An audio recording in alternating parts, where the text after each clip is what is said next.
This is a live news update. I am Olubenga George. Here are the top stories. Buhari signs Nigeria's 2023 budget into law. Labour Party youth leader Lauds Obasanjo over Peter Obi's endorsement. Fury grows over strike that killed dozens of troops in eastern Ukraine. And in sport, Pele's final journey, body said to be laid to rest. Live TV. And now the news in detail. President Muhammadu Buhari on Tuesday in Abuja signed the 2023 budget of 21.83 trillion naira, along with the 2022 supplementary appropriation bill into law. Speaking at the signing of the 8th and final annual budget of this administration, the president said the aggregate expenditures of 21.83 trillion naira is an increase of 1.32 trillion naira over the initial executive proposal for a total expenditure of 20.51 trillion naira. The president explained that the 2022 Supplementary Appropriation Act would enable the administration to respond to the havoc caused by the recent nationwide floods on infrastructure and agricultural sectors.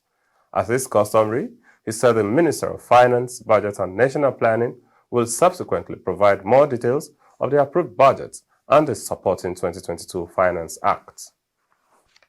Away from that, the Labour Party National Youth Leader, Prince Kennedy Ahanotu, has written an open letter to former President Olusegun Obasanjo in appreciation for endorsing the party's candidate, Peter Obi, for the forthcoming poll.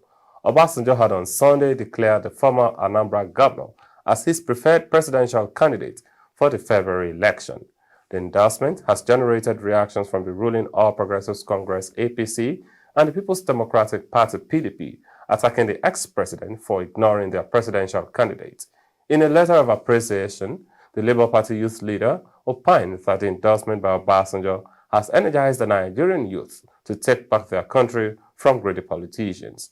Mr. Kennedy, who lamented the APC government had imposed a hardship on the Nigerian youth for the past 7 years, vowed that they would enforce change during the coming elections. And now to the foreign scene. Russian nationalists and some lawmakers have demanded punishment for commanders they accuse of ignoring dangers as anger grew over the killing of dozens of Russian soldiers in one of the deadliest strikes of the Ukraine conflict. In a rare disclosure, Russia's defense ministry said 63 soldiers were killed on New Year's Eve in a fiery blast that destroyed a temporary barracks in a vocational college in Makivka, twin city of the Russian-occupied regional capital of Donetsk in eastern Ukraine. Russia critics said the soldiers were being housed alongside an ammunition dump at the site, which the Russian Defense Ministry said was hit by 4 rockets fired from US-made HIMARS launchers. Ukraine and some Russian nationalist bloggers have put the Makivka death toll in the hundreds, though pro-Russian officials say those estimates are exaggerated. Rallies to commemorate the dead were held in several Russian cities, including Samara, where some came from, RIA Novosti news agency reported. Mourners laid flowers in the center of Samara. And now moving on to sport. Today, one of football's greatest icons is laid to rest for the final time.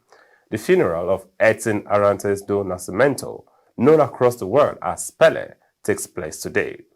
The 3-time World Cup winner passed away at the age of 82 on December 29. Over the past 24 hours, thousands have visited Pele as he lies in state in the middle of the Santos Stadium, the football venue where the striker made his name.